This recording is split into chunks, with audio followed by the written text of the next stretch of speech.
Crumley, case number 2022-279-506 FC. Thank you. Appearances for the record. Karen McDonald on behalf of the people. Thank you, Mark Keast on behalf of the people. I'll let Michelle Lawson on behalf of Ethan Crumley. Amy Cobb on behalf of Ethan Crumley.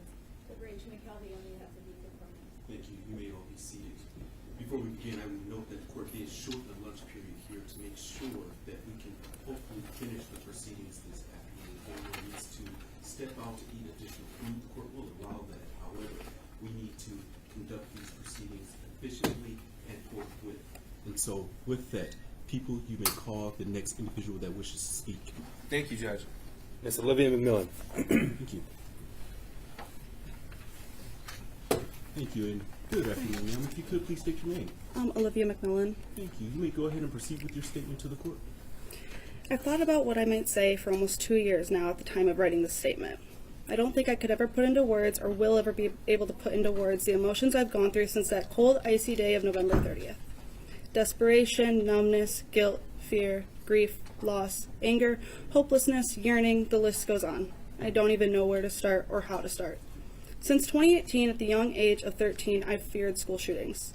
I observed the harsh realities of the Parkland shooting through Snapchat videos taken in classrooms as they were surrounded by their dead friends and peers. I was so fearful of this happening to myself, my friends, my classmates. I had vivid nightmares, took the drills and lessons in schools about what to do in these situations very seriously. I always knew where the nearest exit was, in a new room, building, choosing my seat carefully, and paying attention to who was around me in public. This was all before. But I entered high school, a new environment, new friends, new classes. Everyone talks about how wonderful high school is supposed to be, how it's supposed to be some of the most pivotal moments of your young life. I was lucky enough to make some friends who truly made it feel like these were the moments you live for. Justin Schilling was one of those friends. I've known Justin since the beginning of middle school. We rode the same bus. He was the last stop in the morning and the first stop in the afternoon. He had a big smile with these round cheeks and crooked teeth. We weren't anything more than acquaintances at the time. We had mutual friends, probably talked here and there on the bus, but there was nothing more than that. It wasn't until the beginning of our freshman year that a friendship started to flourish. He still had the same big smile and crooked teeth. He was such a light to be around, always doing something to make you laugh, wishing you good luck on whatever sporting event you had going on, helping you with your homework, asking you about your day, the list goes on. I've been friends with Justin for well over 5 years now, and words will never be able to describe him. I can say how charming, funny, sarcastic, encouraging, and wise beyond his years he is, but these words only demonstrate an inkling of Justin and who he is. I had just walked into my AP statistics class around 12:49-ish. I remember I sat down, texting one of my friends, playfully complaining about one of our other friends that I had just seen in the hallway. Right then, my class heard shots. I looked directly at my teacher, and my brain was telling me it was a senior prank. Someone was slamming or banging on the lockers. It was something along those lines. My teacher was closing the door because she didn't want to deal with whatever prank was going on outside in the hallway. It was far from a prank. I don't know when my brain flipped and knew that I was in danger and began to move desks, tables, chairs, filing cabinets to barricade the door. I don't know when my brain told me to get someone to hand me my big metal water bottle just in case we needed to fight. I don't know when my brain told me to text my parents. And I don't know when my brain told me to text the group chat with 3 of my other best friends in it. But I did. I wanted to make sure they were okay. Justin was in that group chat. I sent a simple text, "Are you okay?" just asking if he and my other 2 friends were safe. The response we got still makes me sick to my stomach. Justin told us he was in the bathroom with the shooter. And the next text we got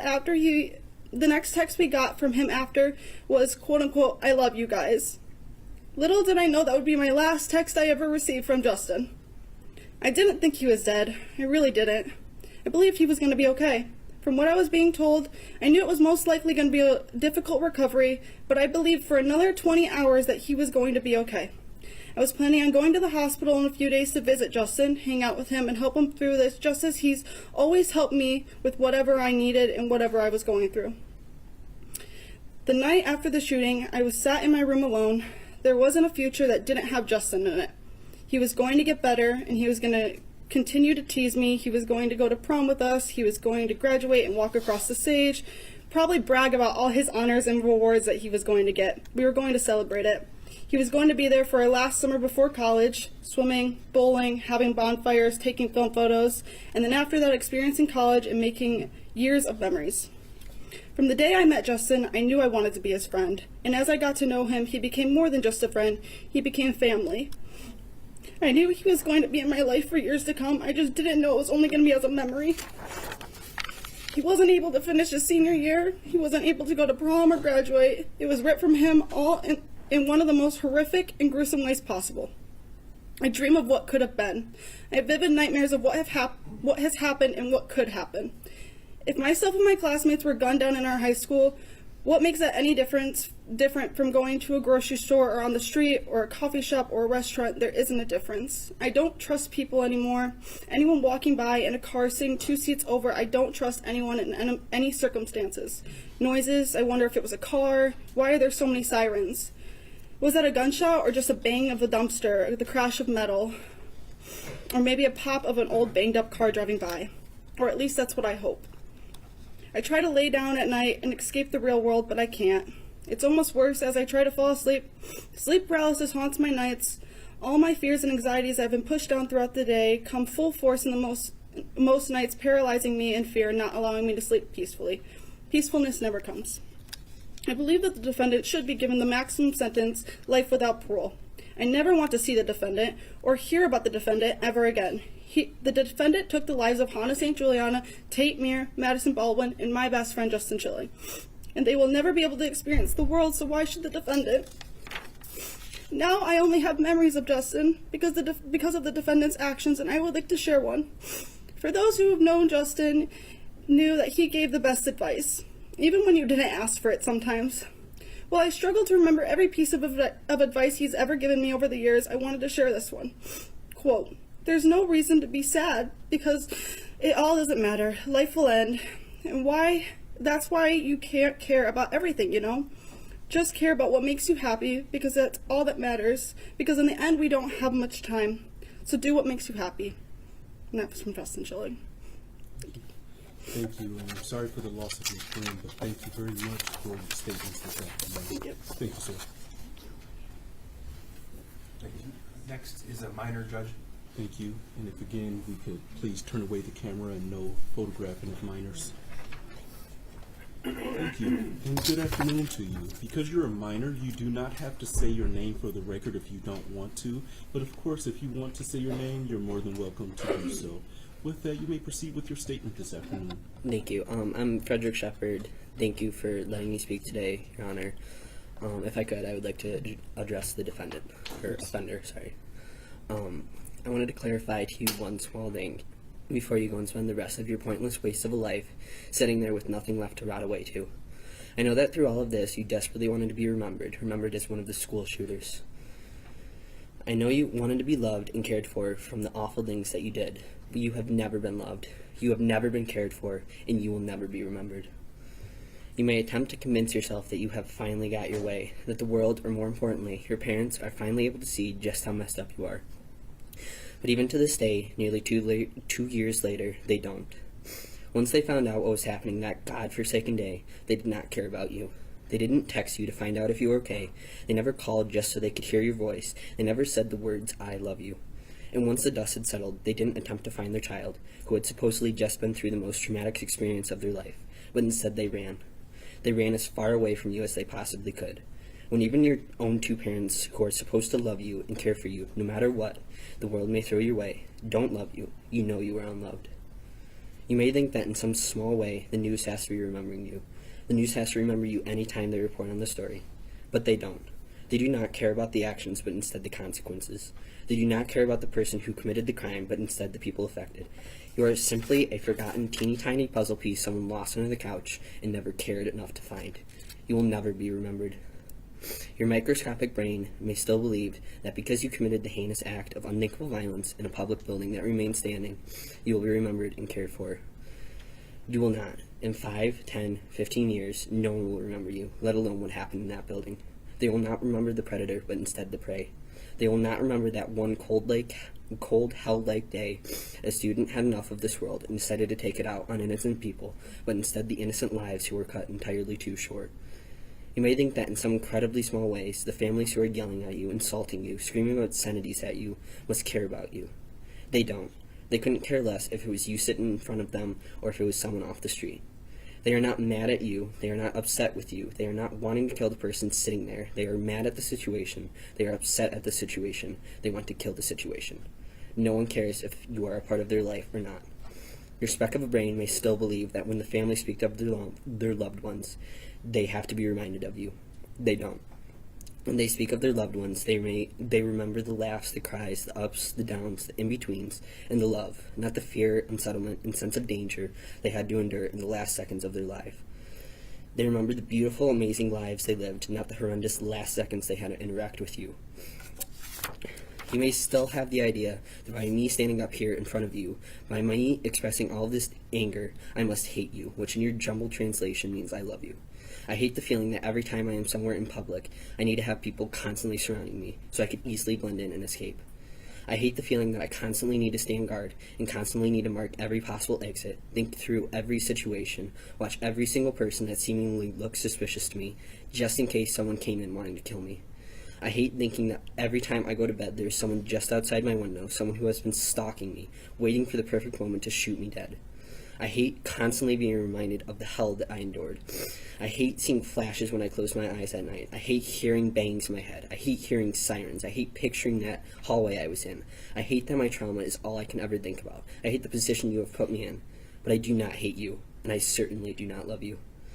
I remember giving my loving dog a hug and seeing my normally hyperactive boxer standing so still, staring up at me, seemingly knowing I was in pain and I needed her. I remember telling my new fish that I almost didn't make it home that day and wondering if my parents would have forgotten to feed them if I died that day. I remember the realization of what I meant to my family when my mom had to frantically search for me, her only child, knowing that if she lost me, she wouldn't have anything. I remember the care of my neighbors when they came and checked on me and gave me the smallest feeling of normalcy that I so needed. I remember the rush of love I felt when so many people in my life called me or came to see me, so they could comfort me and see my face. I remember the noisiness in my head as I desperately tried to make sense of what had just happened to me. I remember how wide my eyes were as I stared at the news coverage, how I snapped at my parents to keep the TV on while I sat there with a pillow, the button digging into me, motionless, zombie-like, staring at the footage of the room I had just escaped from. But I do not ever remember caring to learn who had done this to me, who had caused all of this for me, and I still don't. I remember hearing the initial gunshots, realizing something wasn't right. I remember paying attention to every bang I heard because I knew, though didn't understand why, it would be important at the dinner table conversation I would later have that night. I remember standing there, begging my guardian angel to let me in, to save my life, attempting to put a pathetic, desperate, scared baby deer look on my face, while I heard chaos erupting behind me. I remember the terror of the sensation of a bullet buzzing my head and the evasive thoughts that I had just evaded death itself. I remember hearing the first of the police to arrive and trying to convince myself, it's okay, I'm safe now, even though I knew nothing. I remember that god-awful feeling of my Fitbit vibrating viciously on my wrist, alternating between calls from my mom and my dad over and over and over again, while I stared at my backpack, housing my phone safely out of my reach. I remember listening to every single siren that passed, listening for the whoops, the wails, the honks, just so I could decipher between a fire truck, ambulance, and police car, and attempt to calm myself. I remember the exact moment my parents stopped attempting to locate me, the exact moment it seemed every siren in Michigan was rushing past me, the exact moment I continued to hear gunshots in the hall, the exact moment I knew I was lost. I remember when I didn't feel anymore, when I was standing shivering yet warm in the exhaust-filled parking lot, finally on the phone with my mom, staring into a gray abyss scattered with flashing lights. But I do not remember you. I do not remember what you were wearing. I do not remember who you were. I do not remember where you came from. I remember the gun, but I do not remember the hand that pulled the trigger. And no matter how hard you try to convince yourself that somewhere out there must be someone who cares, there must be someone who loves you, there must be someone who remembers, you will never be able to, because even you hate yourself. You do not care for yourself, you do not love yourself, and you do not remember yourself. No one has, does, or will ever care for you, love you, nor remember you. You are an uncared for, unloved, and forgotten devil. Your Honor, I am done speaking to this thing. It chose to go down this path. It chose violence when there were so many better options. It chose to take 4 innocent young lives. If it is ever let back out into this world, who knows how many will be added to this list. If it can't be trusted once, how can it be trusted twice? If it gets anything less than a life sentence, the world and I will be in a constant state of fear, waiting for it to strike its next prey. Thank you for your statements this afternoon. Thank you.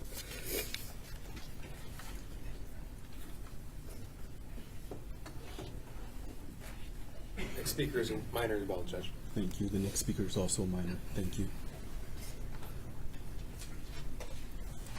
Thank you, and good afternoon to you. You do not have to state your name because you're a minor, but if you wish to state your name, you may. But again, you don't have to. With that, you may proceed with your statement, and good afternoon as well, ma'am. My name's Ashlyn Sutton, and I'm a senior at Oxford High School. I wasn't physically injured on November 30th, 2021. You can't see my scars, but they are there. I was in the bathroom that day when the defendant emerged from the adjacent bathroom and started his rampage.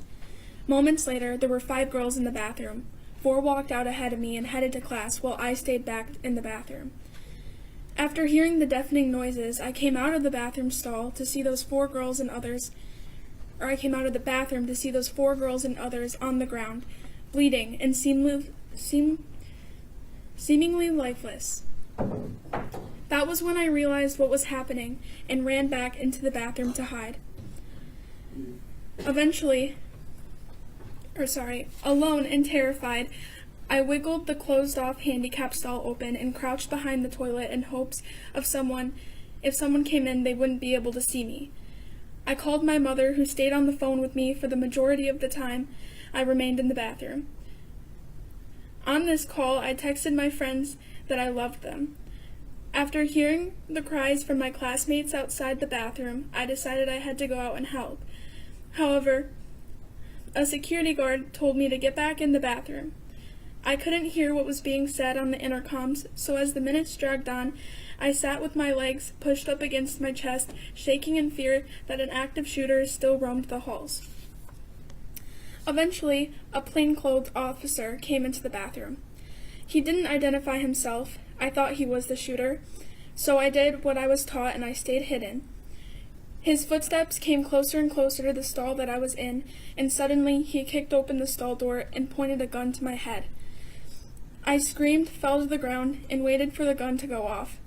Instead, he identified himself as a police officer and led me out of the bathroom. He made sure that I did not look to my left as he quickly led me to the back door. I didn't look. I had already seen enough.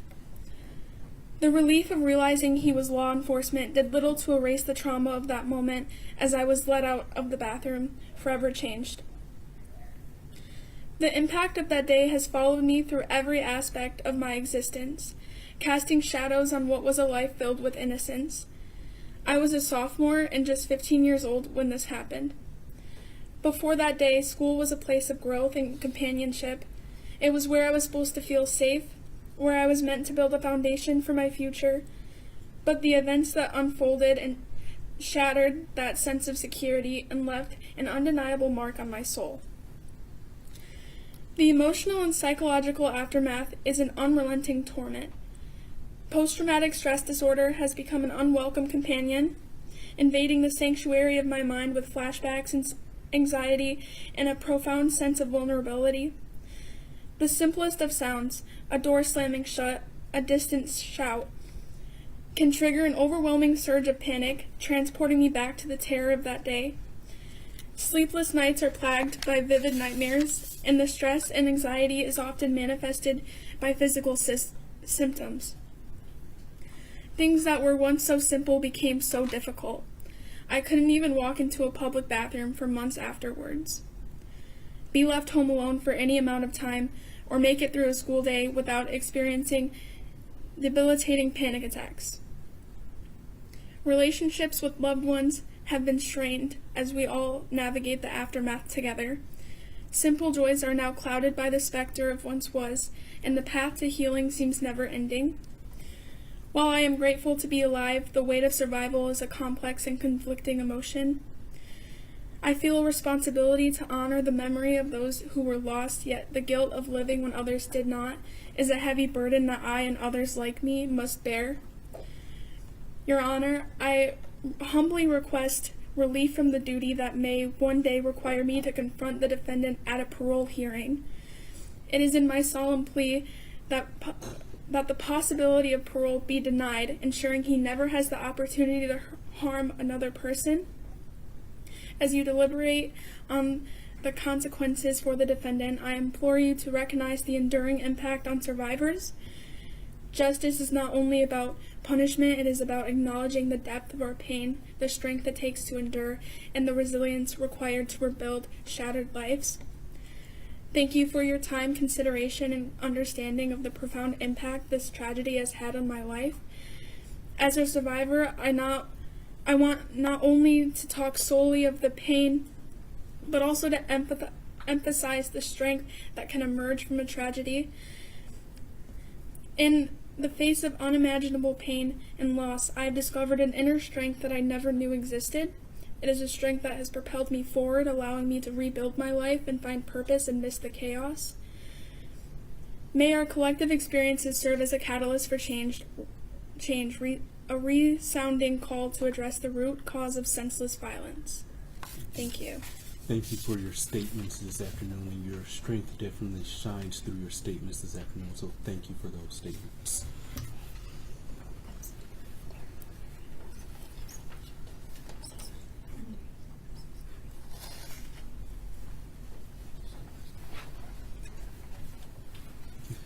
Next speaker is Miss Christina Nunez. Thank you. Is she a minor? No. Thank you. And good afternoon, ma'am. If you could, please state your name for the record. Yep, Christina Teles-Nunes. Thank you. You may proceed with your statement. Thank you, Your Honor. I will be reading on behalf of my younger sister. This is her statement. I'm currently a 17-year-old junior at Oxford High School. I wanted to reach out and share my story in order to make my peers feel less alone and to be an advocate for myself. New to Oxford, I was a freshman when the security of my school was broken.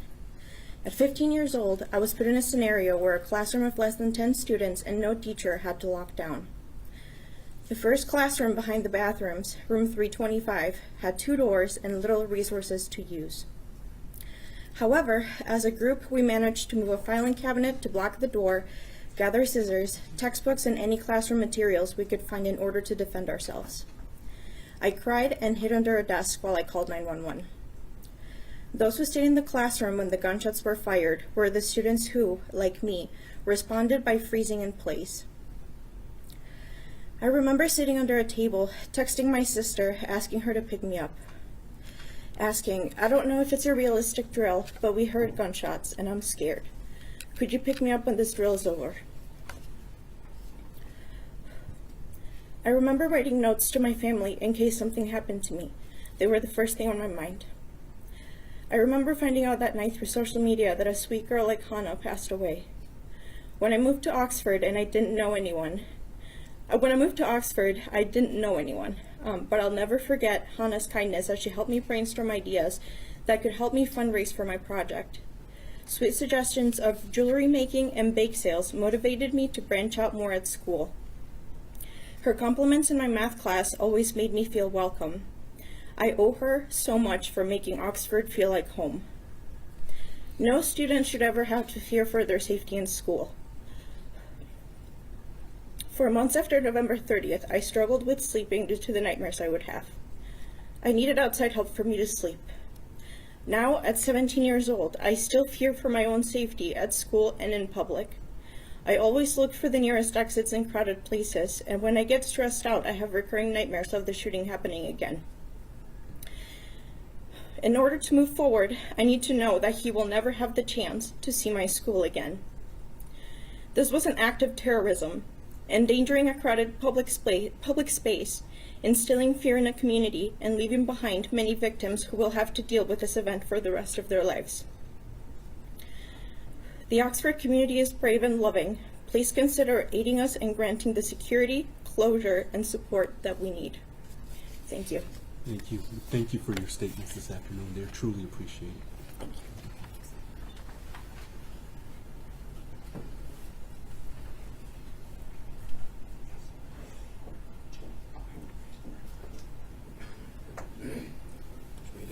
The student's uncle who will be reading on his behalf.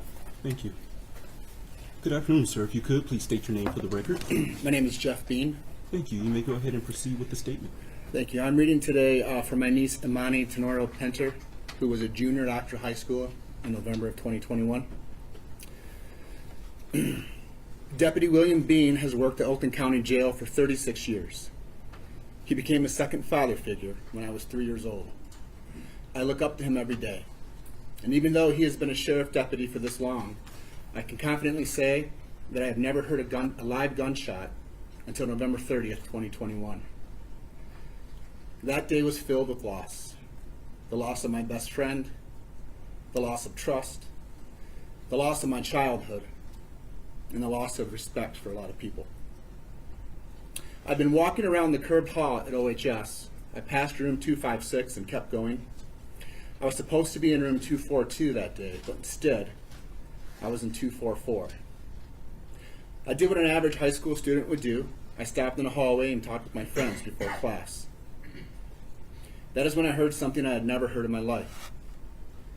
When I heard the second shot fired, I realized what it was, and it was terrifying. I was the last one to enter my classroom door, panicking and shaking. The window that was directly next to my head was shot out as I walked through the doorway. I slammed the door shut, ran into a desk very hard, which left my legs swollen for a couple of weeks. I was in the room with about 20 to 25 other students, no teacher, and a door that was unlocked. I felt fear, but I also felt a need to be strong for the kids in the room. At 12:51, I called 911, and my friend spoke to the operator. I was scared, hurt, in shock, and I could not for the life of me stop shaking. I left that school with nothing but disgust. Like everyone involved, I have my triggers that I must live with every day. I should not have to live with these triggers. I should be proudly in college with no fear that I will be hunted down. But I do have this fear.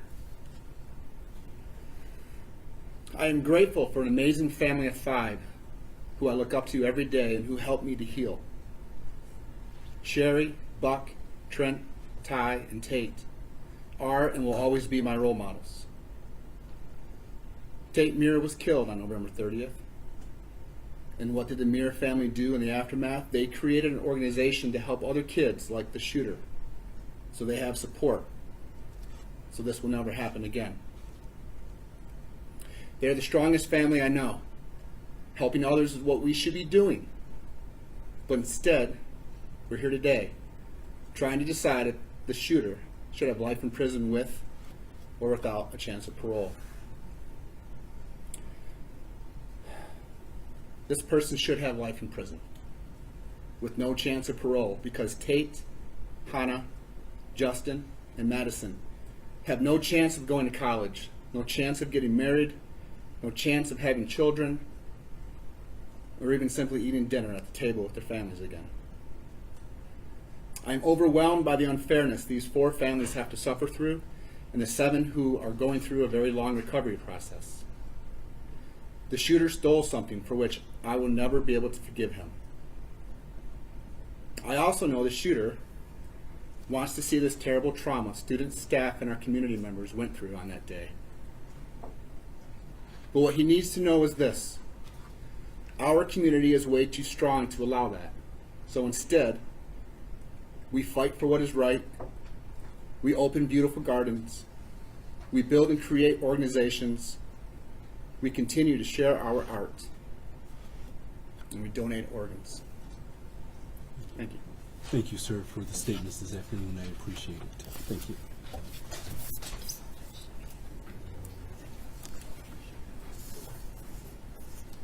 Next speaker is a minor, Judge. Thank you. The next speaker is also minor. Thank you. Thank you, and good afternoon. Because you're a minor, you do not have to state your name for the record, but if you want to state your name, you may if you wish. With that, you may go ahead and proceed with your statement. And good afternoon as well, ma'am. Thank you. My name is Grace Viviano.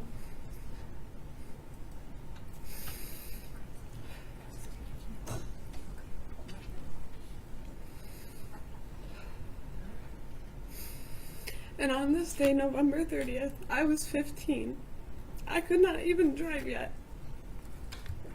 what I was forced to go through and process a tragedy that no one should ever have to go through.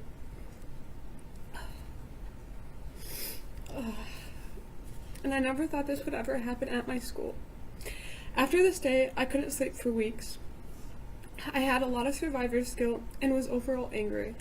I was angry that this day made a place that I loved to be at, somewhere I felt safe in, somewhere I hated being.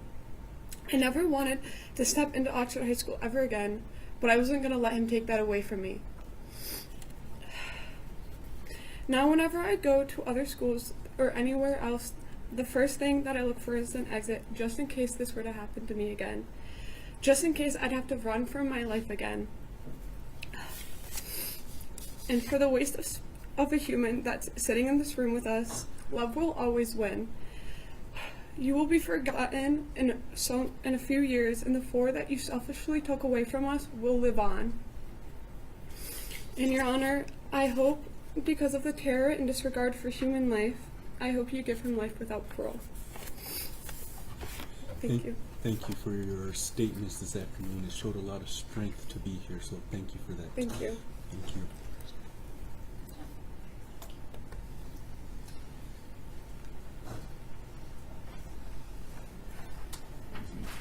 Next speaker is Catherine Waymaster. Thank you. Good afternoon, ma'am. If you could, please state your name for the record. My name is Catherine Waymaster. Thank you. With that, you may go ahead and proceed with your statement this afternoon. Thank you. My name is Catherine Waymaster, but to 2 Oxford High School kids, my name is Mom. Excuse me. Oh, you're fine, ma'am. Neither of my children were physically injured on that awful day at Oxford High, so you might ask, why am I giving a statement? Well, victims come in many forms. On November 30th, I drove my daughter Danielle to school. My son, Danny's twin brother, Michael, was not feeling well and stayed home sick that day.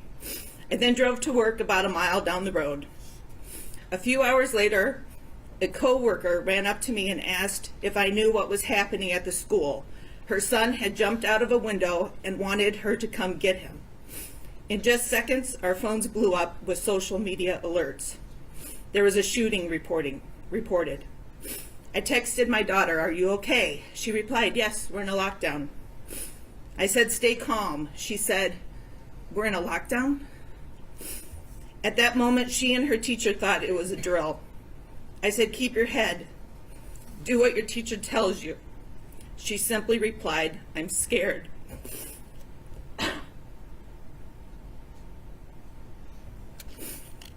I ran out of work and headed to the school. I arrived in minutes before roads were closed and the bulk of the emergency responders had arrived. The radio announced that a shooter was in custody. But of course, no one knew at that point if there was only one. I watched as hundreds of emergency responders arrived. I watched ambulances unload empty stretchers and leave with full ones.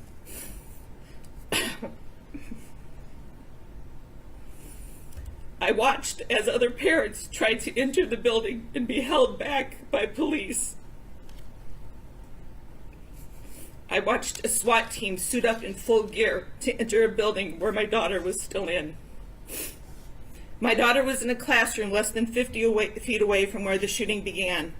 She was huddled in a corner with her classmates, holding items to use as weapons in case the shooter came in. My daughter chose to arm herself with the star from the top of the classroom Christmas tree to use as a stabbing device. Let that sink in.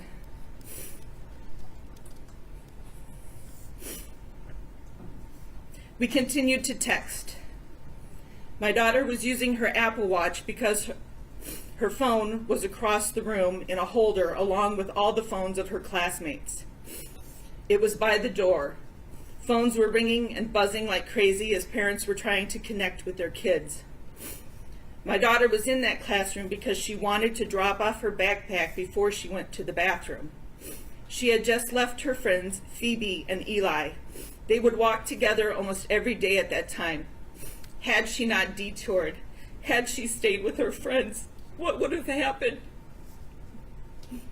That weighs heavy on her mind.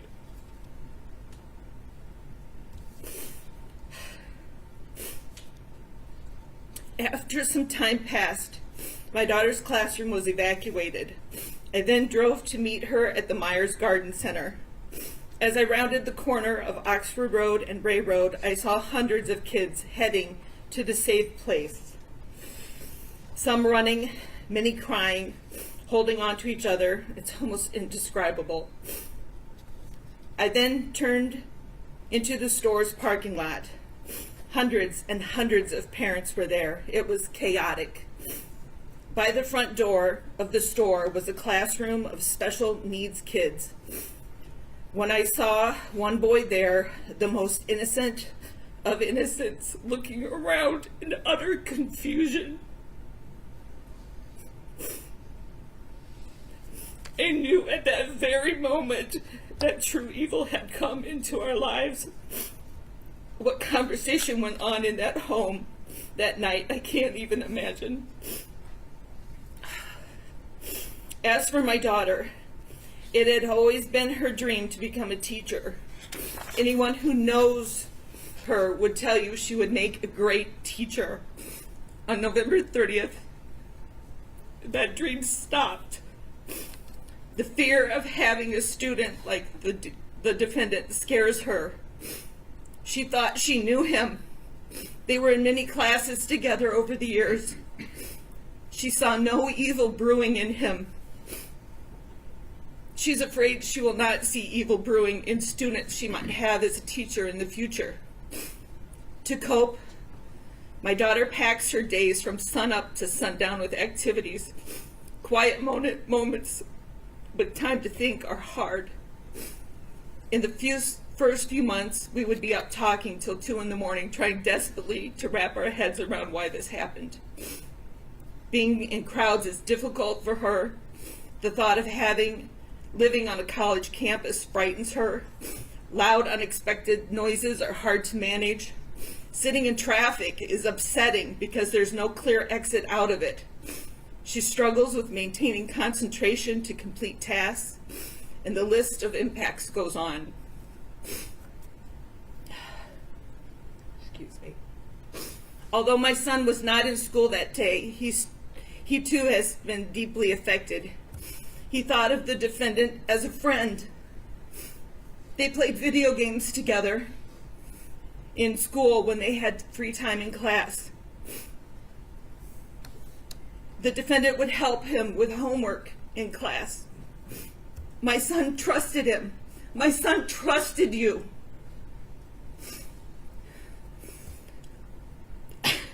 Now my son trusts no one. He keeps to a very small group of friends. He was not a fan of school before the shooting, and now every day is a struggle to get him to even show up. He hates being in that building. He dropped out of sports, moved to some online classes because he doesn't want to be on campus any longer than he needs to. He can't wait to be done and graduated this spring. Mike has decent grades. Imagine what he could accomplish if he actually wanted to be there. My son, like a lot of the boys from Oxford, struggle with controlling anger, and his emotions are extreme. Oxford is a small town community, has a small town community feel. It seems that everyone kind of knows everyone. So many notable things have happened to my circle of friends because of these events, and I'd like to share a few. The kids of Oxford School were forced to leave their belongings in school that day. Hundreds of cars remained in the parking lots because the keys were in the backpacks they left behind. One friend's son held vigil over his dead friend's car so no one would mess with it while it was parked there. At a town vigil, a sound system crackled, sent the crowd running in all directions. A co-worker of mine was trampled and broke her collarbone. I found my kids huddled in fear in the basement of an old building. My friend's daughter refused to go anywhere without a support dog by her side. Another friend of mine had 4 kids in the school at the time. She described her home as a minefield because she never knew what kid would break down at any given moment. Another friend's daughter desperately wanted to return to school. She would drive there, but she sat in her car in the parking lot for hours, too afraid to go in the door. Sadly, she was not the only one sitting in the car trying to work up the courage to enter. Another friend's son had given the shooter a friendly "what's up" fist bump as they passed each other in the hallway minutes before the shooting began. He's racked with guilt, wondering if he could have stopped it all. Another friend's daughter-in-law was in her second year of teaching when the shooting happened. She quit her job, and she feels like her whole time in college was a waste, as she will never return to teaching. Every student enrolled at the time now has an asterisk on their school transcripts that denote grades or test scores unavailable due to school shooting. Neighboring communities have been so supportive, but that too comes with problems. Every sporting event, every competition, concert, meet, collaboration, get-together began with soft, thoughtful words and moments of silence. Our students would have to try and perform. It was like, "Hey, your friends are dead. So sad. Play ball." How many scholarships were lost? We'll never know. A rift has emerged in this community over how the school is handling things. It's ugly and it's sad. There's a saying, "I hope I don't look like what I've been through." Our kids are desperately trying to act like normal teenagers, yet in the back of their heads, this event taints every moment they try to enjoy. I have a lot of parent friends, and each one of us has one or more children grieving in so many different ways. It's heartbreaking. I feel that each of these kids deserve justice.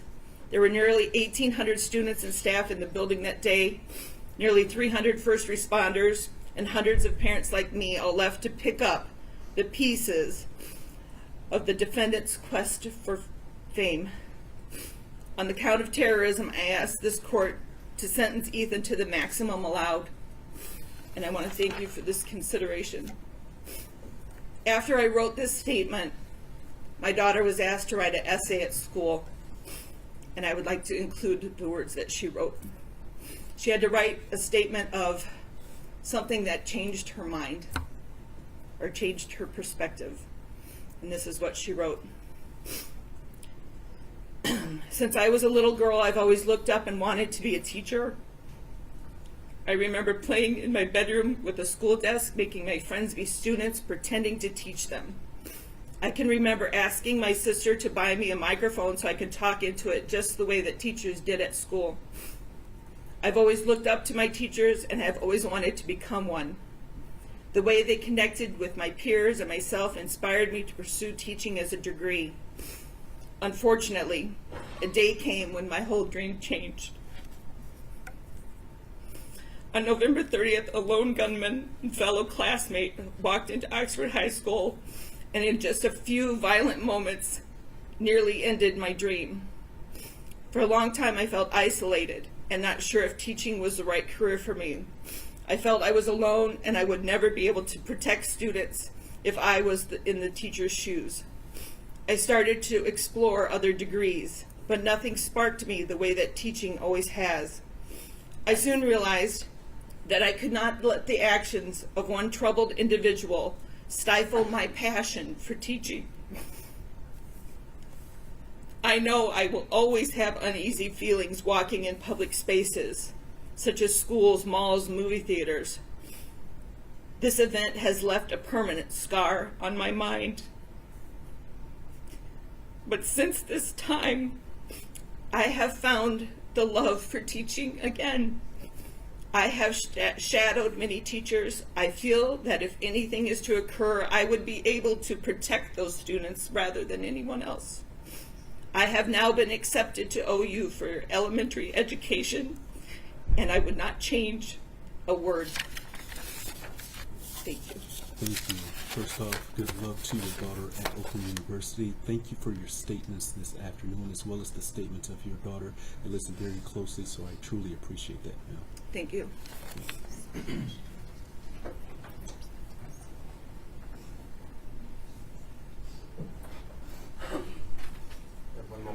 Yes.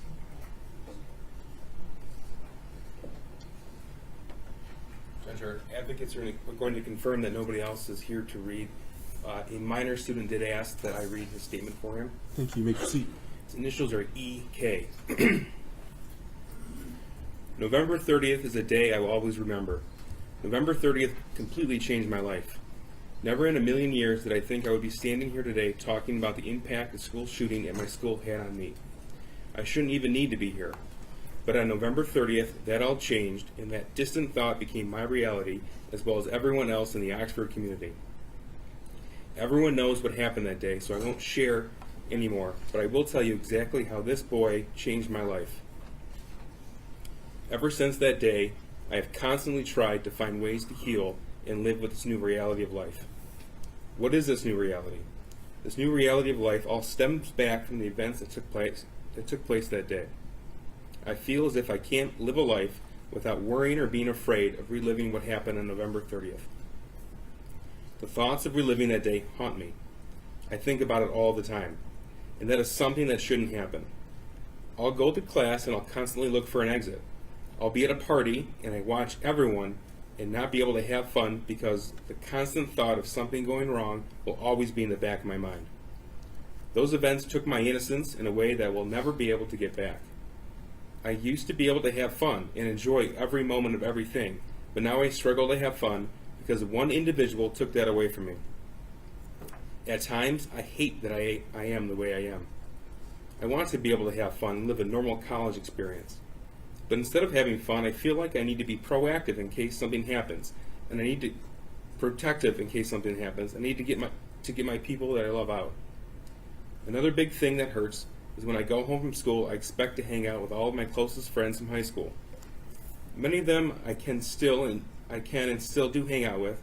However, one of them got taken away from us. And instead of hanging out with him, I hang out with his family and remember him and all the good times. Or I go sit at his grave.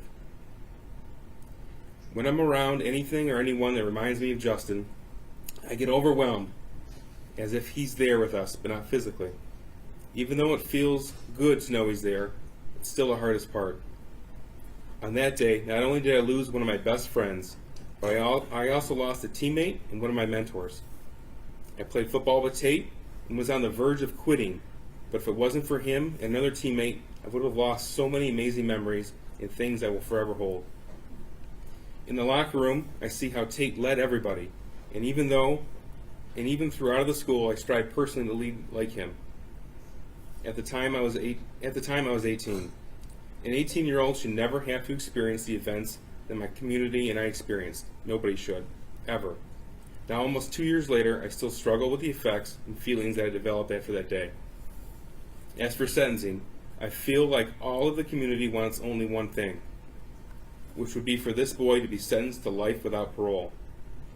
To end off my impact statement, I just want to say that this is very hard for me.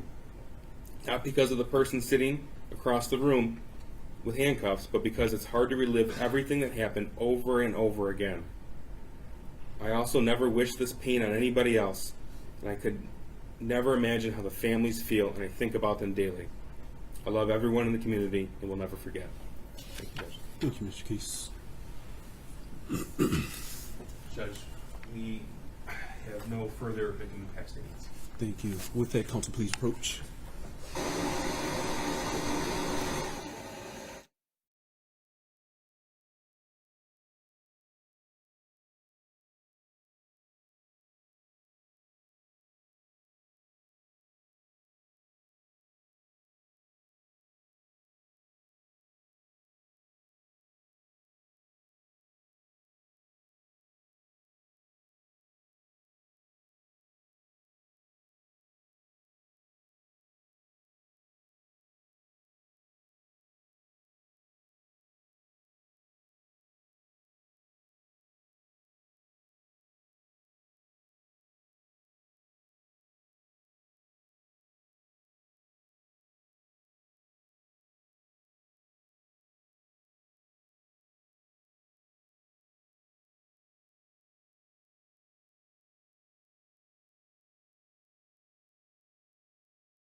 With that, we're going to take about a 10 to 15-minute break.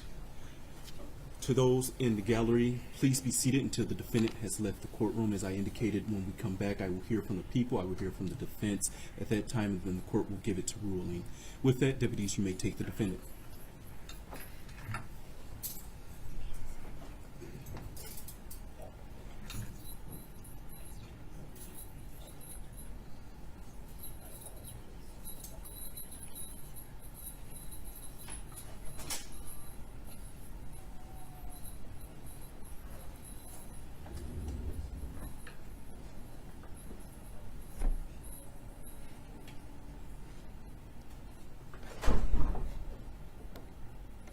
Thank you. With that, court stands in recess. All rise.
Can you just watch the cord?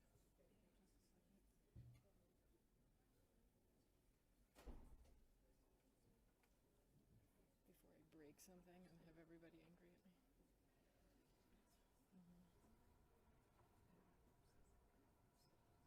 Oh, I think the tables are too close to each other. Yeah. Way heavier than I thought. Oh, yeah, that is not moving on my ability, so. Do we just leave it here? I don't know, we don't want to stand on top of the judge?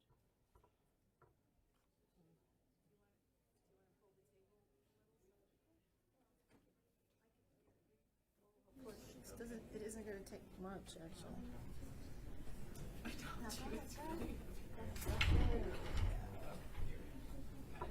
Yeah, it'll fit.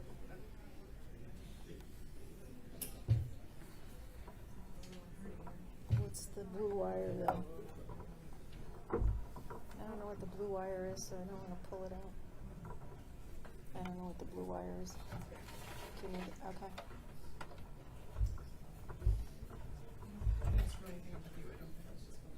Is that about, is that good?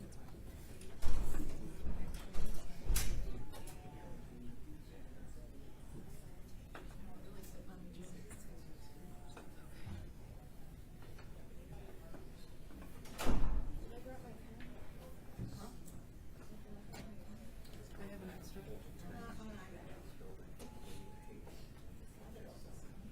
Oh, there it is, I got it. Yeah, I got it.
Thank you. You may be seated.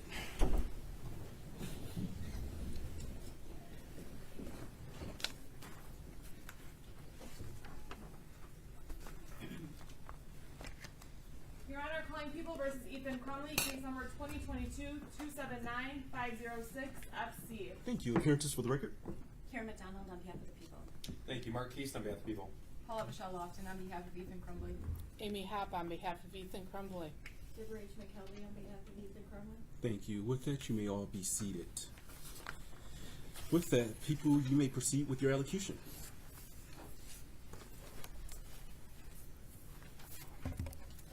Your Honor, we presented extensive evidence at the Miller hearing.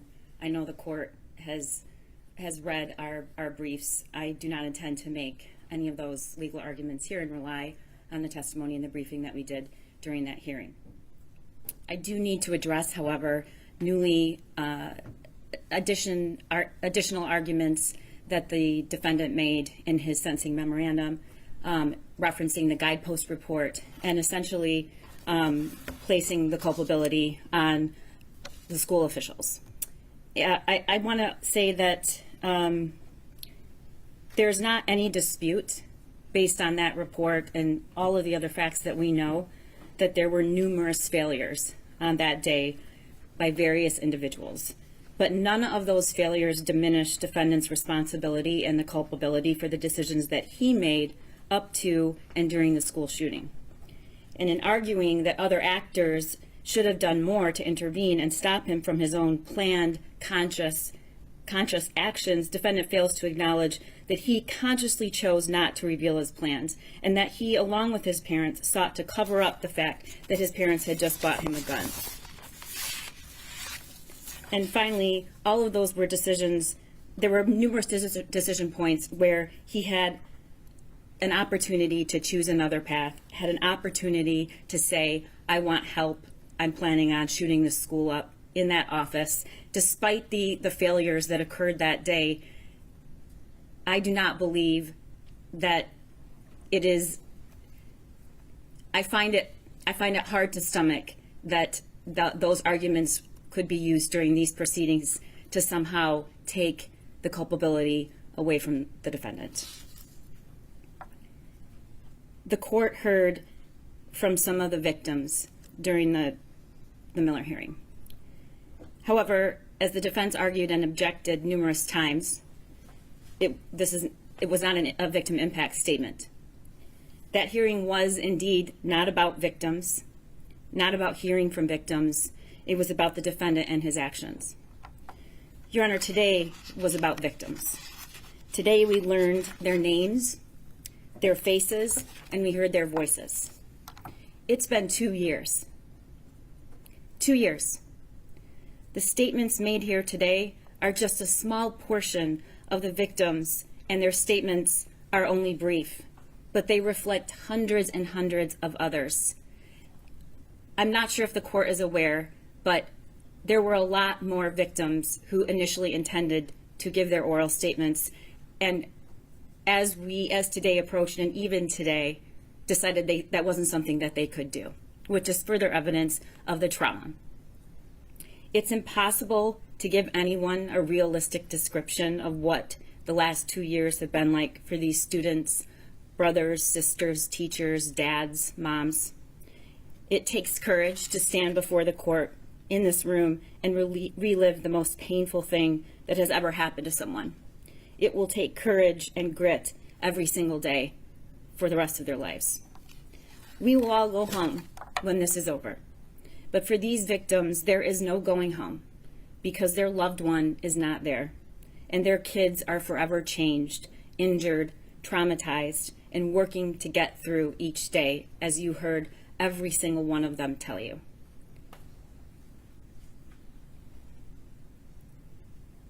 There were common themes from these students. They don't trust anyone anymore. They don't trust any place anymore. They don't think they're safe. Some can't sleep. Some have to sleep in their parents' room. There's a deep, deep loss of safety, loss of loved ones But most importantly, what I heard was they lost themselves. And they're working very hard to find who they were, with the acknowledgement that they will never be the same. And these are people who don't have a scratch on them from that day. Unfortunately, the data and the research support what you heard today. Escaping without a physical harm, we know, for hundreds and thousands of children and educators who survive these tragedies carried out, leave scars for years to come. And the research is abundant that there is long-term detrimental impact of such childhood trauma on a person's mental and physical health and their ability to function throughout the rest of their life. The terrorism conviction and charge gives these students and parents a voice, and I thank you for hearing it. We also heard from the parents and family members who had their loved ones murdered that day, and we also heard from students and a teacher who were physically injured that day. And they were brave, and they told you a lot. But here's what they didn't tell you. Steve St. Juliana did not tell you about getting a call from me on December 1st, telling him about the charges that were being issued for the murder of his daughter when he was still trying to process that she was gone. Rob Baldwin, Madison's father, did not come here to tell you that he also got that same call and told myself and Mark that he had just been picking out a casket for his daughter, and that no matter what he cared about most and hoped most was that Madison was not in fear when she was killed. Craig Schilling did not tell you that when we first met with him, he sat in silence and could barely utter 10 words, and this was weeks after the shooting. Jill Suave, Justin's mother, did not tell you what it felt like to just a few months ago be given the sweatshirt Justin was wearing that day, and being grateful she had it, even if it had his blood still on it. Molly Darnell did not say that when we first met her, she said how hard it was to even come to our office because it was on the same grounds as the jail where the shooter was. Buck and Sherry Muir didn't tell you what it was like to finally hear during the Miller hearing what their son's last few minutes in this world were like when they heard Christy Gibson Marshall say she stayed with him, she talked to him, she told him he was loved. Nicole, Madison's mother, did not tell you that over a year ago, she had the courage to come into our office and watch the video of Madison's last moments, though most of her support system told her not to. She did not say that watching her dear Madison crouch down against the wall with her hands over her head in terror as the shooter walked to her and shot her at close range, that it was like losing Madison all over again. Or when she asked to see the footage of just before the shooting 3 times and asked us to stop the image, holding her hands up to the screen, trying to memorize the way Madison's ponytail looked and the clothes she was wearing that day. Keegan did not share that the first time we met him was 2 years ago at his home. He was a foot shorter and at least 20 pounds less. He was wearing a hoodie and he wouldn't make eye contact. He seemed to be visibly shrinking from what had happened in that bathroom. In the 2 years that we have known him, he didn't stay in that same place. In fact, he refused to shrink. He grew, and he is stronger, which is remarkable given what we have asked of him, particularly in his testimony in the Miller hearing. We have been poring over these images and pictures and evidence for 2 years. We have watched and listened and provided support and communication the best we could to hundreds of these victims.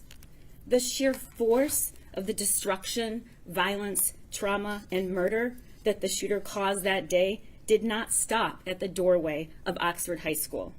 As you heard from so many students and parents, it was carried through the doors and out into the community. To every person who witnessed it, got a text from their child tried to assist or help, it went into their bedrooms and their homes, and it will be carried with them for the rest of their lives.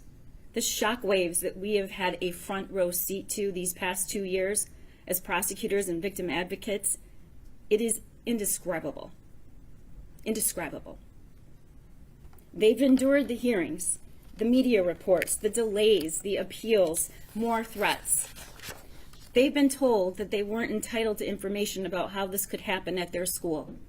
They've watched us all diligently and thoroughly protect the due process rights of this shooter, which is critical, but also seemed unfair to them. They have had to take a back seat while lawyers, judges, school board members, commentators, and experts discuss what happened there as if they can somehow understand. We cannot understand. We do not understand. But we can give them the grace and dignity they deserve by listening today. And I thank the court for allowing that. And though I acknowledge, Your Honor, the great weight of the burden upon this court today, I urge you to also give them the justice they deserve. I ask that you sentence the defendant to life without parole. Thank you. Thank you. Defense? Yes, Your Honor, we'll start with the legal guardian ad litem, Ms. McKelvey. Thank you. Ms. McKelvey? Good afternoon, Your Honor. Good afternoon. Your Honor, approximately 2 years ago, I was appointed as Ethan's lawyer guardian ad litem because of the situation with his parents. I have been in a unique situation in the sense that I have gotten to know him as an individual from that day forward. Unfortunately, everyone, or almost everyone here, only knows him from the incident backwards. And we've heard some, he's a monster, he's trash. I have to tell you that he is a life. He is a human being. He is a person. And as an appointed attorney for the last 33 years, one of the things that I've learned through that practice is no matter what a defendant has done, they are a human being. They deserve respect. They deserve representation. But I don't lose track of the fact that they are a human being. And he is one. He was 15 years old when this occurred. I don't believe anyone on the defense side, including Ethan, has diminished the act that he did. No one. He has never diminished that. He chose to plead, and here we are for sentencing. He did not want anyone to have to go through any more than they have to. But he is not the same person that he was then. I have discovered that he is a bright young man. He is an artist. He is an historian. And there have been days where I have been oblivious of the fact that I have sat in the little cell in I Block for 3 hours just talking to him. As the court knows, the jail is not designed for juveniles, so it's a very isolating experience. And so my role was more to keep him company, to not have him feel so isolated, to make sure that the needs he has, as every other individual who is housed at the Oakland County Jail has, and that they are being met. But his life is salvageable. His life is rehabilitatable. There was a book that I know is referenced during these proceedings, and I believe in the parents' proceeding as well. And it is written by Gillian Peterson and James Densley, both PhDs. And the book, the title is The Violence Project. And there was an interesting few sentences in there that struck me when I read it. They equated someone in crisis like a balloon full to bursting. When a balloon is inflated and stress or tension is applied, stretching the body over the air, the bigger the balloon gets, the more likely it is to pop. A fully inflated balloon becomes so fragile that it must be handled carefully or it will break. Prosecutor McDonald said there was a lot of failures here. It doesn't diminish what he did, but there were a lot of failures that someone could have deflated that balloon a bit, that could have potentially prevented this incident of occurring and us being here today facing the decision that you have to make. But to me, his life is worth salvaging. His life is worth rehabilitating. And as I know the court knows, all the lawyers in this room knows, that you have to fashion a sentence that is punishment, deterrence, protection, retribution, and rehabilitation. And if you look at him as a human being who is salvageable, who is rehabilitatable, then life in prison without parole is not the appropriate sentence. I have always been impacted by Brian Stevenson, who is the author of Just Mercy, A Story of Justice and Redemption, when he says, each of us is more than the worst thing that we have ever done. And I know everybody who spoke today probably cannot see that in Ethan, but his life is worth more than the worst thing he did, and what he did is probably the worst thing that anybody could do on the face of the earth. But I care about him, I know his team cares about him, and his life is worth not life in prison without parole, but is worth a term of years. And I ask you to sentence him to a term of years. Thank you. Thank you, Ms. McKelvey. Ms. Lofton? Ms. Hopp will go next. Thank you. Very briefly, Ms. Hopp, because I know that I don't want your arguments to overlap, and so I'll listen to arguments, but go ahead, Ms. Hopp. Good afternoon, Your Honor. Good afternoon. My purpose in speaking today is to address two specific issues. First is the issue of making bombs for Hitler. I first became aware of this book because of media reports. As recently as Your Honor's opinion has mentioned this book because it was Ethan's favorite book.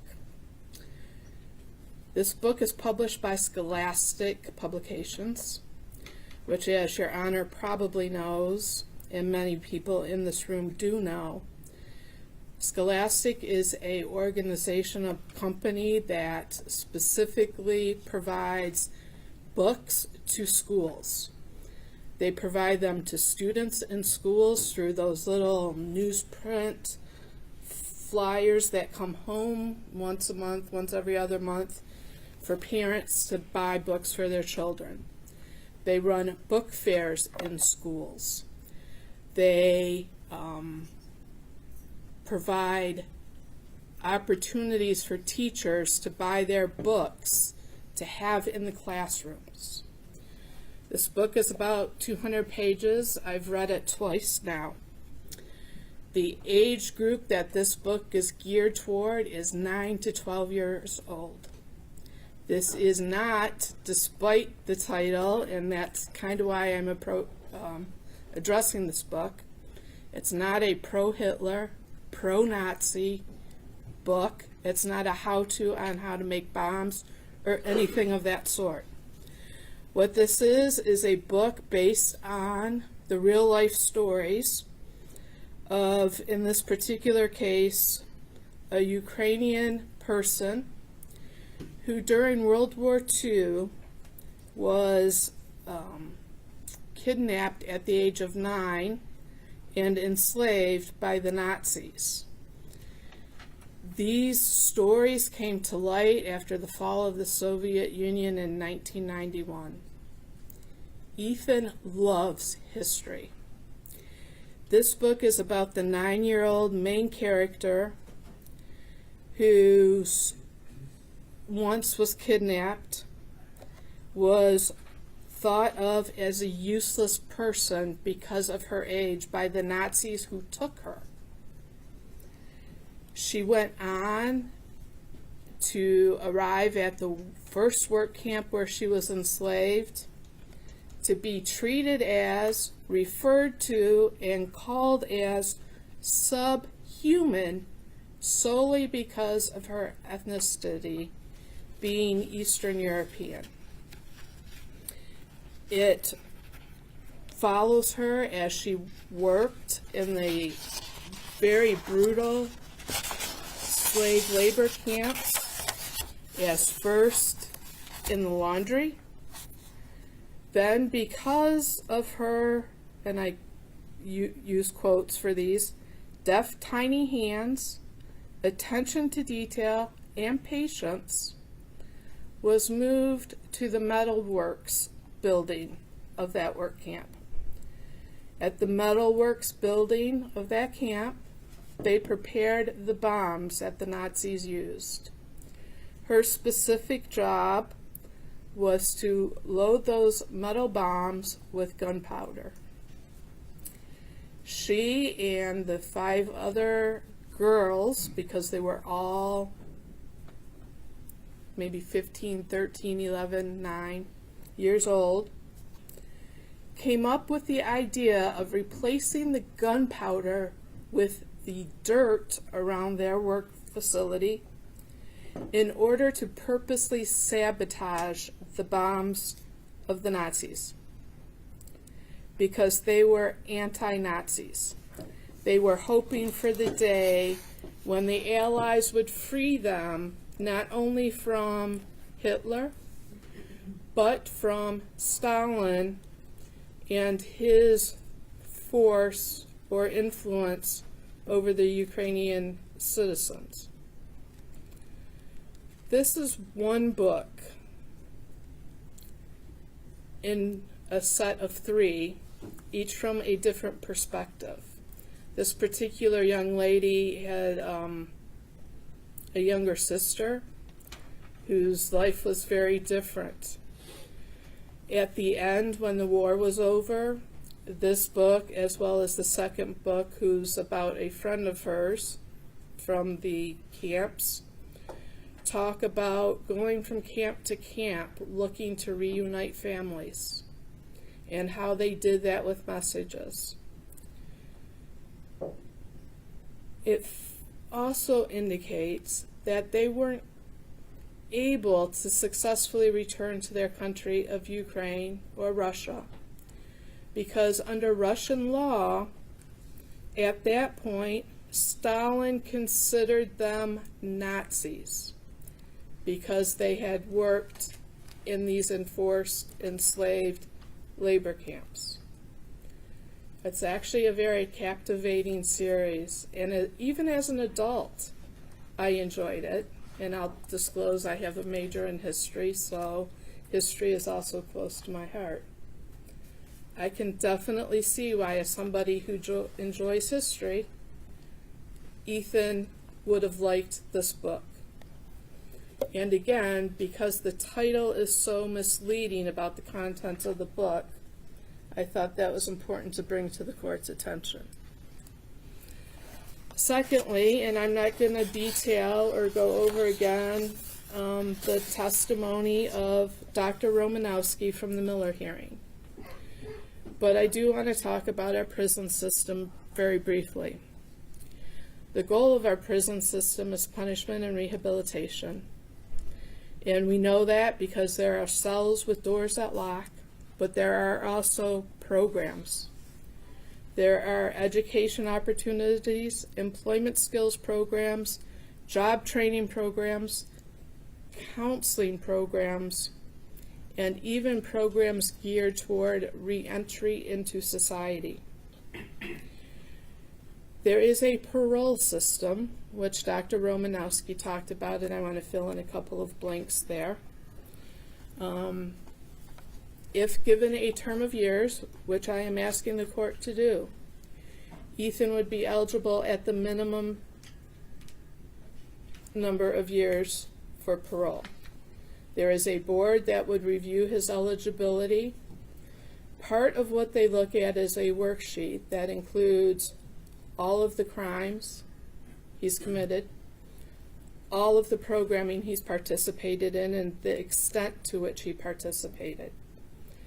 It takes into account tickets and discipline that he incurred, if any, in the system, his mental health, And they also calculate the statistical risk of reoffending. This is all brought down to a number which tells them what risk Ethan or any other defendant in the prison system has of reoffending, low, medium, or high. And that's part of the basis of the parole board's decision.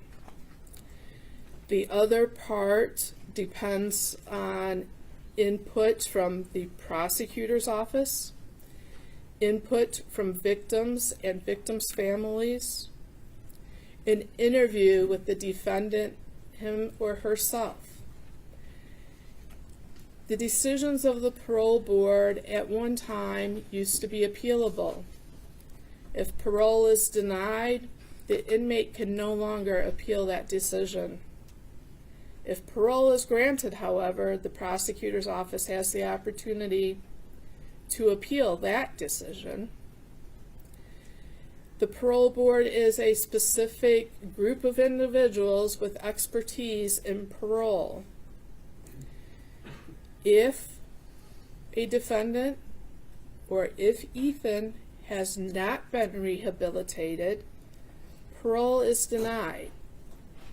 And as Dr. Romanowski testified, in a situation such as Ethan's, it would be denied for probably a period of 5 years. There could be a situation where, depending on Ethan's participation, that he may be eligible for parole within the lower numbers if he were given a term of years. It could also be a situation where, depending on the parole board, he would not until he hit the maximum period sentence under a term of years. Considering the period that is currently under law, 60 years, plus the 2 years he would have to do as a felon using a firearm in the commission of the felony, he could be in prison for 62 years under the term of years Your Honor has as an opportunity or an option to impose today. That would put him at around age 77. So even a term of years is a very, very lengthy sentence and may likely be a life sentence. But what it does do is give Ethan the opportunity to demonstrate to everyone that he can be rehabilitated, that he is redeemable, and that he can make amends and contribute in a positive way to society upon his release. I join the comments made by Ms. McKelvey, as well as I'm sure those that Ms. Lofton will make. The Ethan I met 2 years ago is not the Ethan that sits here today for sentencing. He has made remarkable progress in addressing his issues. That's not to say he doesn't have a ways to go, because he does. But that's to say he's demonstrated that he can change himself for the better. And for those reasons, I ask Your Honor to consider a term of years as opposed to life without parole. Thank you, Ms. Hoffman. Your Honor, nothing that I discuss is meant to be an attempt to take away from the pain and loss that we just heard about. The pain is palpable, it is real, and I don't mean to invalidate that with my comments. But as Ethan's defense attorney, my job is to tell this court what I know about Ethan and what I believe the sentence should be. We submitted a lengthy sentencing memorandum, and I know the court takes time to review all that, so I'm not going to repeat everything. But due to the gravity of this decision that the court will make, I want to highlight a few things. I would first like the court to know that Ethan is supported today by his aunt who came in from out of state. Also, a number of juvenile lifers were here this morning, but had to return back to work. I know that the court reviewed the letters that we submitted, and we ask that you continue to consider those prior to sentencing.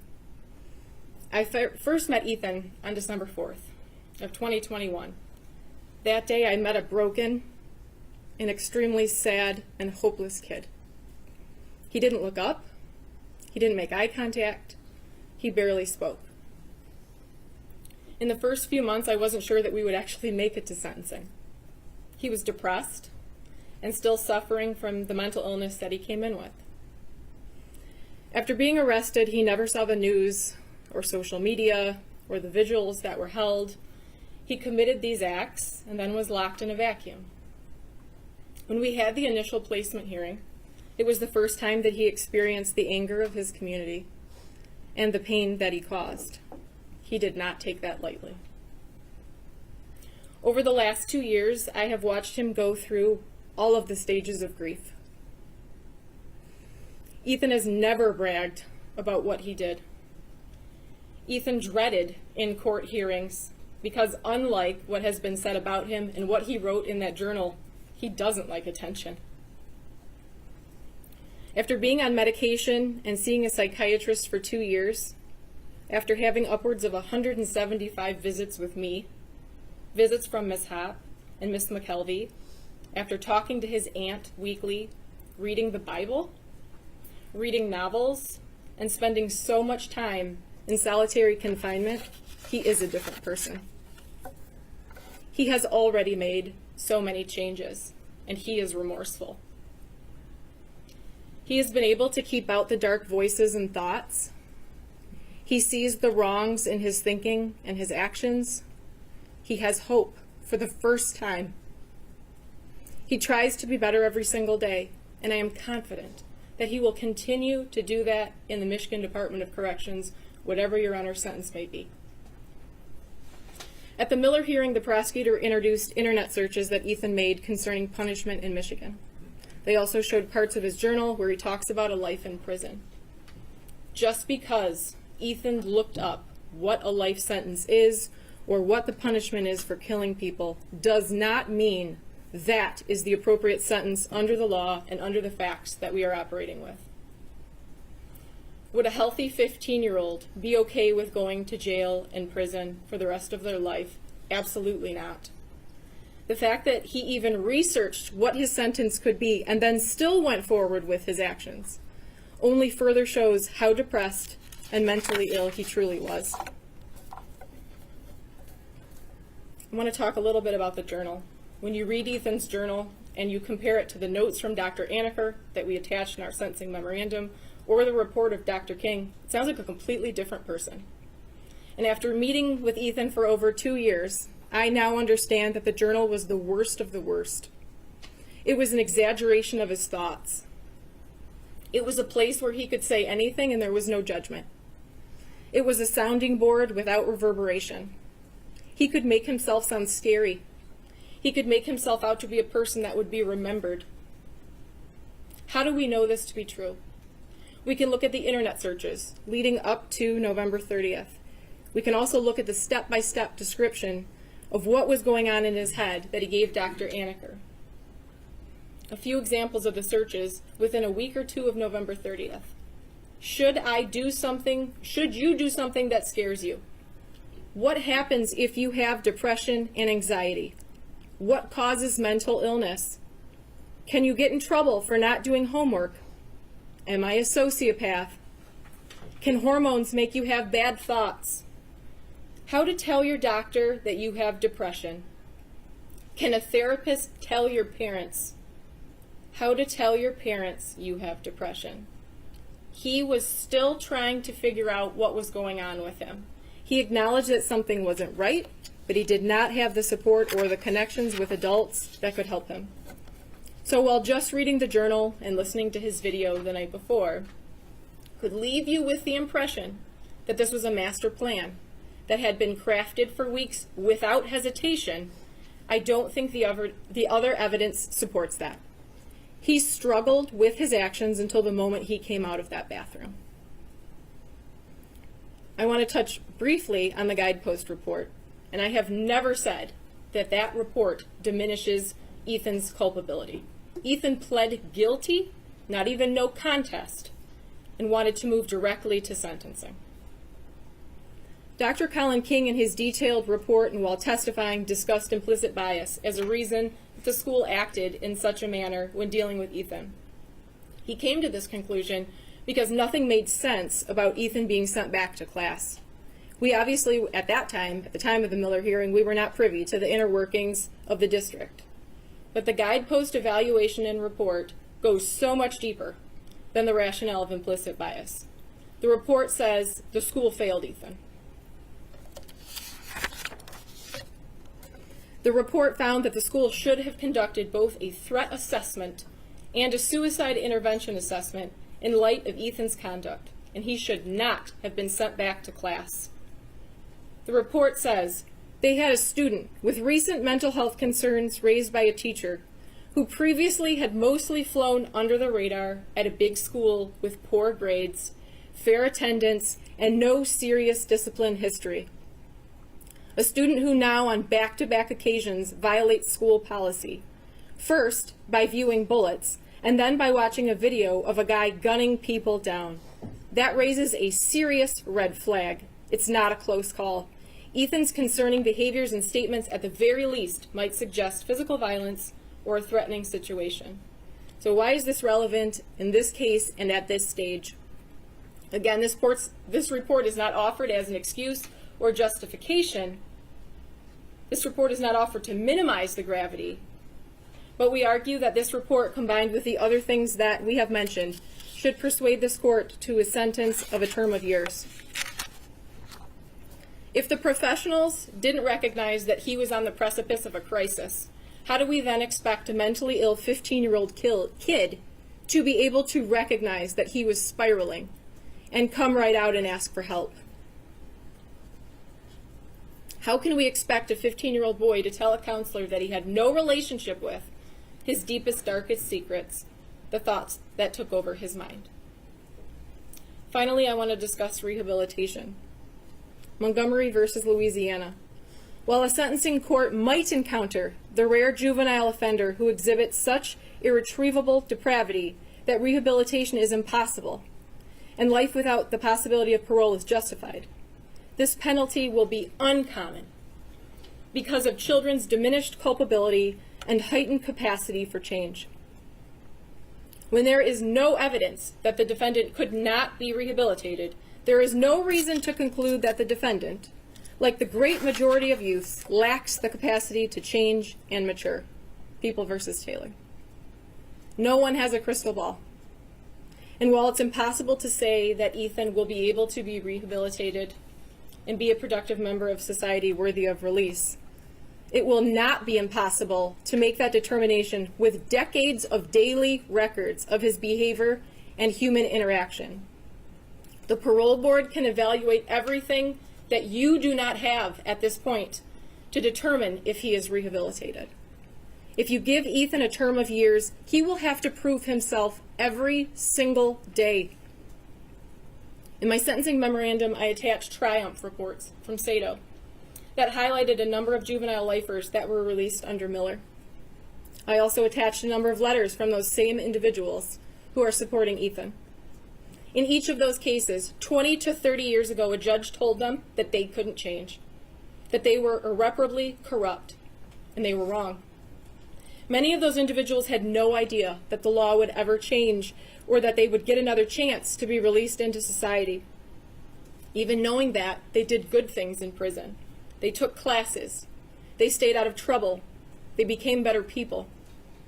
And when the laws changed and the court found that they could be released, they became productive members of society. Rehabilitation is possible, and those people are living proof. We are looking at the ability to be rehabilitated. We need not actually prove that complete rehabilitation has happened. He has participated each week in therapy and is on medication by his own choice. He has taken those initial steps to change.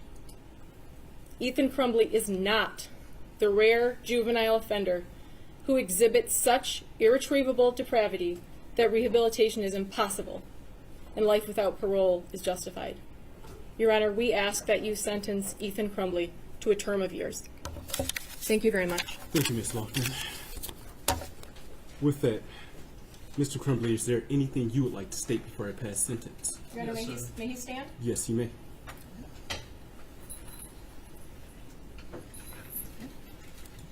Thank you. You may proceed. I'd like to thank you for letting me speak, Your Honor. We are all here because of me today, of what I did. My actions were because of what I chose to do. I could not stop myself, but I am the one who led to why we are here today. I do not diminish any ability to anyone who could have stopped me, of anyone of a school or parents.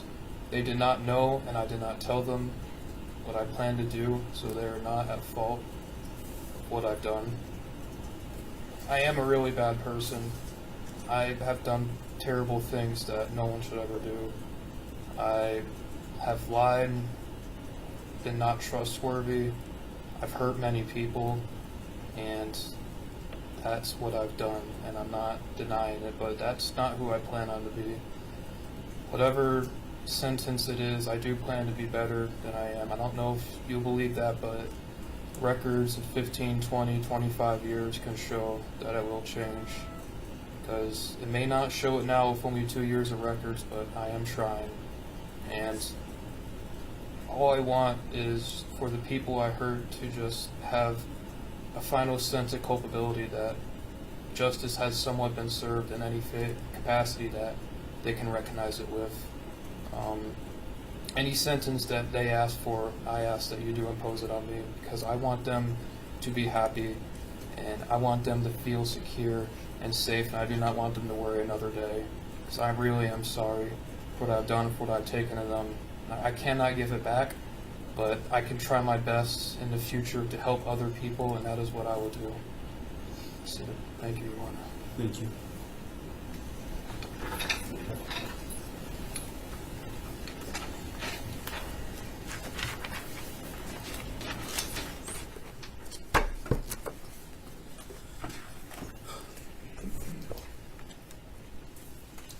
With that, this court has listened to extensive evidence in this case. I heard 4 days of testimony from the Miller hearing.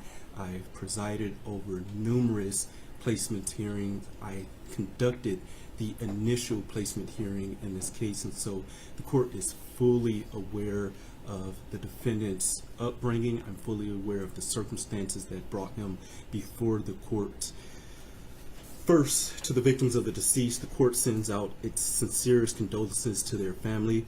To the injured victims and to those victims as it relates to count 1, terrorism causing death, thank you for your courage and strength in speaking today, as well as sending written correspondence. As counsel has pointed out, the court has read everything that you've submitted.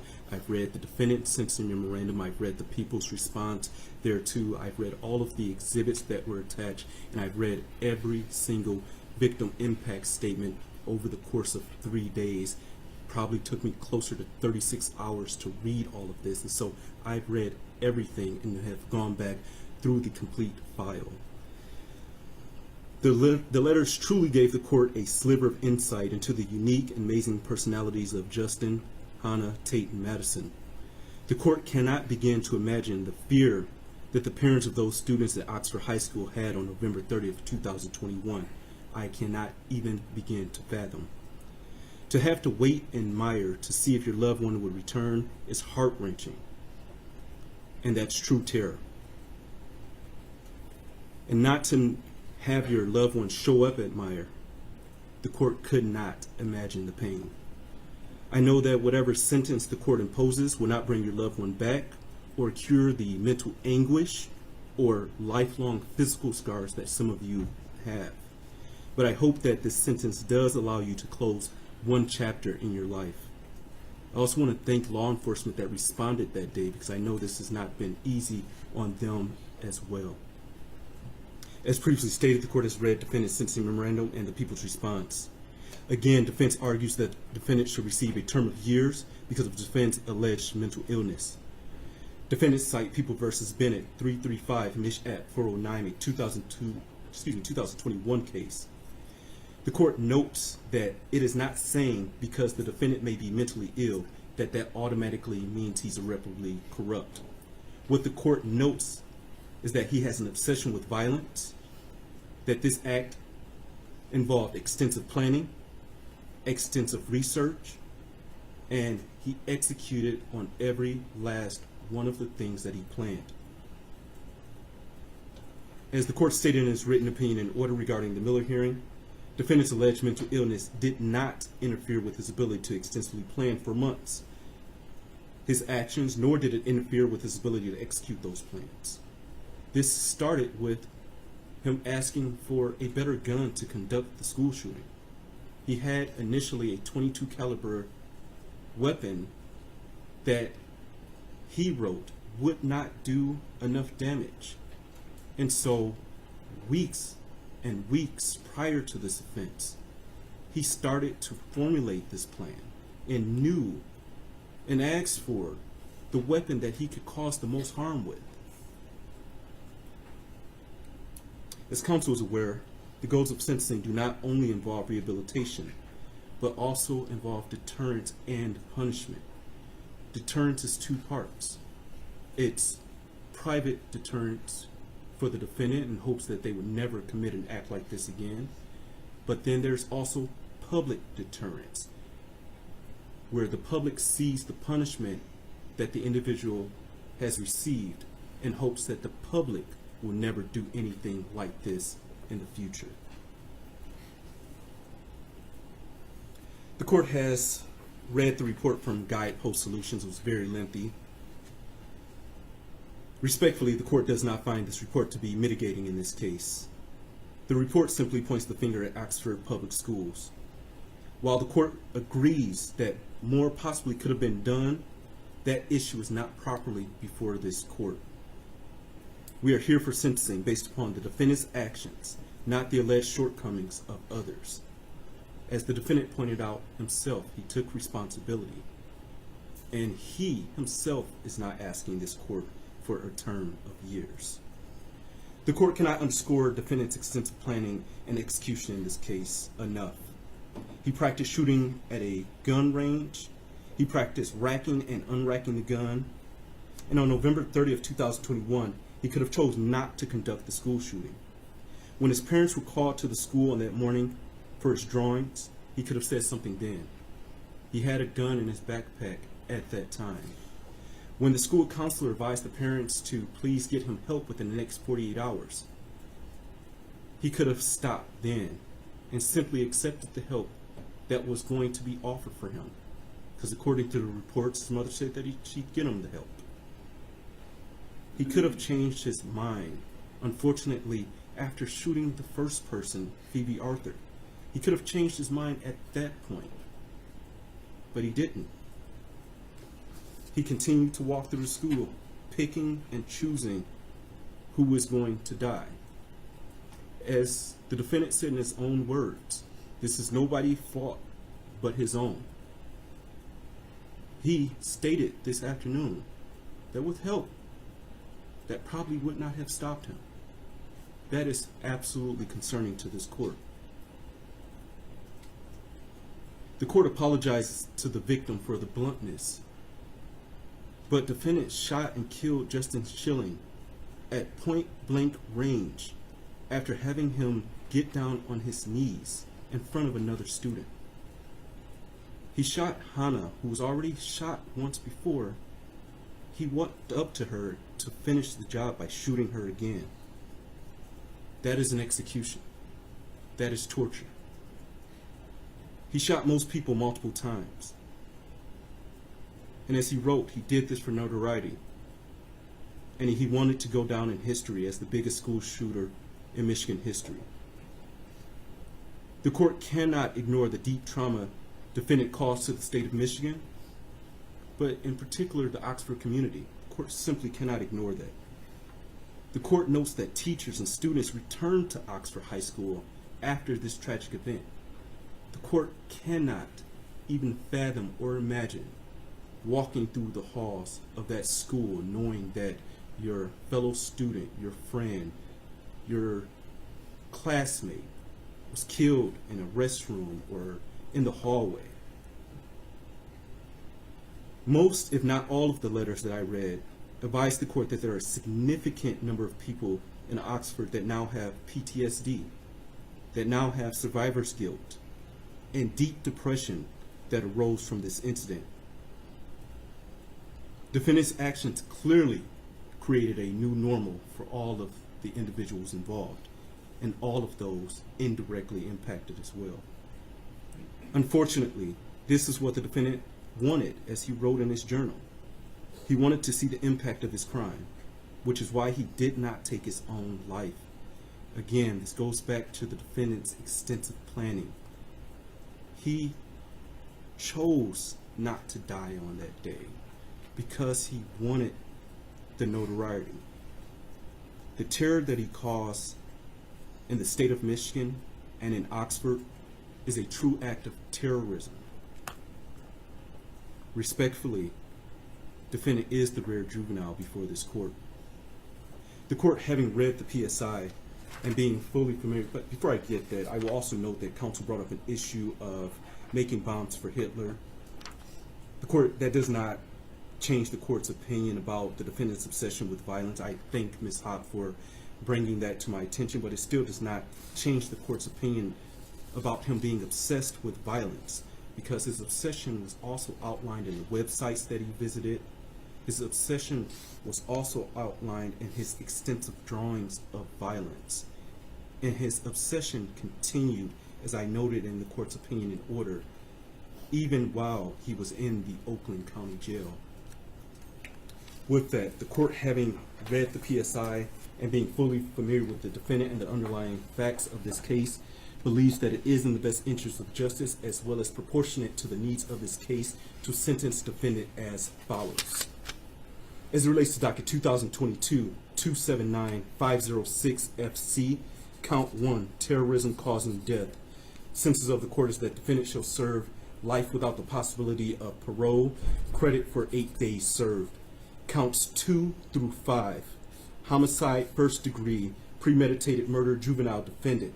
Sentence of the court is that defendant shall serve the rest of his life without the possibility of parole with the Michigan Department of Corrections, credit for 8 days served. On counts 6 through 12, assault with intent to murder. On each of the counts, defendant is sentenced to 18 years and 9 months to 80 years with the Michigan Department of Corrections, credit for 8 days served. On counts 13 through 24, those being felony firearm, defendant is sentenced to 2 years with the Michigan Department of Corrections on each of those counts with credit for 730 days served. Counts 1 through 12 are concurrent to each other, and counts 13 through 24 are concurrent to each other. Count 1 is consecutive to count 13, count 2 is consecutive to count 14, count 3 is consecutive to count 15, count 4 is consecutive to count 16, count 5 is consecutive to count 17, count 6 is consecutive to count 18, count 7 is consecutive to count 19, count 8 is consecutive to count 20, count 9 is consecutive to count 21, count 10 is consecutive to count 22, count 11 is consecutive to 23, and count 12 is consecutive to count 24. All of those consecutive counts are by reason of the felony firearm statute. Is there a challenge to restitution here? There is not, Your Honor. Thank you. Restitution will be set in the amount of $20,781. State costs will be set in the amount of $1,632. You are not to have any contact with Oxford High School or enter Oxford High School. You're not to have any contact whatsoever with the families of Madison Baldwin, Tate Meyer, Hannah St. Juliana, and Justin Schilling. Also, you are not to have any contact with the following victims or their families, that being Phoebe Arthur, John Osito, Molly Darnell, Riley France, Elijah Mueller, Kylie Osage, Aiden Watson, and Keegan Gregory. And I will note that restitution is payable to the Crime Victims' Right Compensation Program. With that, Michigan Department of Corrections, did I miss anything? Your Honor, may I ask the court to order 130 crime victims fee, $60 DNA cost, and DNA testing? Thank you. DNA cost is $60, Crime Victims' Right fee at $130. Did I miss anything else? DNA testing, Your Honor. DNA testing is hereby ordered. Thank you. With that, Mr. Crumbly, you are entitled to file an application for leave to appeal. If you are financially unable to retain a lawyer, the court will appoint a lawyer to represent you on appeal. The request for a lawyer must be filed within 42 days after sentencing. Your attorney is going to be handing you an appellate rights form, sir. Do you acknowledge receipt of the appellate rights form? Your Honor, I have tendered that to my client. He has signed it, and I will tender it to the court. Thank you very much. With that, counsel, anything else for the record? Not from people, thank you. Nothing from defense. Thank you very much, Your Honor. Thank you very much. With that, deputies, you may take Mr. Crumbly. To those in the gallery, please be seated until he is exited.